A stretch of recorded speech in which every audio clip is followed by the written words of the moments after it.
എല്ലാവർക്കും നമസ്കാരം. നിങ്ങൾ സ്ഥിരമായി ലഹരി വസ്തുക്കൾ ഉപയോഗിക്കുന്ന ആളാണ്. എന്നാൽ നിങ്ങൾ കേട്ടോ, നിങ്ങളൊരു മനുഷ്യനല്ല. കാരണം നിങ്ങൾക്കുണ്ടാവുന്ന പ്രശ്നങ്ങൾക്ക് പരിഹാരമായി നിങ്ങൾ ഒരിക്കലും ലഹരി വസ്തുക്കൾ തിരഞ്ഞെടുക്കരുത്. കാരണം ഈ ലഹരി വസ്തു ഓരോ ദിവസവും നിങ്ങളുടെ ശരീരത്തെയും നിങ്ങളുടെ തലച്ചോറിനെയും സ്ഥിരമായി നശിപ്പിച്ചുകൊണ്ടിരിക്കുകയാണ്. അതുകൊണ്ട് ഒരു കാരണവശാലും എന്ത് പ്രശ്നം വന്നാലും അതിനെ നേരിടുക, അല്ലാതെ നമ്മൾ ലഹരി വസ്തുക്കളുടെ പുറകിൽ പോകാൻ പാടില്ല. പ്രത്യേകിച്ച് എനിക്ക് യുവാക്കളോടാണ് പറയാനുള്ളത്.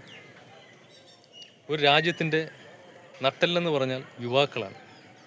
അതുകൊണ്ട് ഇന്ന് നമ്മുടെ രാജ്യം നേരിടുന്ന ഏറ്റവും വലിയൊരു പ്രതിസന്ധിയാണ് ഈ ലഹരി പദാർത്ഥങ്ങൾ ഏറ്റവും കൂടുതലായിട്ട് ഉപയോഗിക്കുന്നത് യുവാക്കളിലാണ്. അത് 15 വയസ്സ് മുതൽ അങ്ങോട്ട് എല്ലാ കുട്ടികളും ഇത് ഉപയോഗിക്കുന്നുണ്ട്. അത് നമ്മൾ അനുവദിക്കാൻ പാടില്ല. അതിനെതിരായിട്ട് നമ്മളെല്ലാവരും ഒറ്റക്കെട്ടായിട്ട് നിൽക്കുക.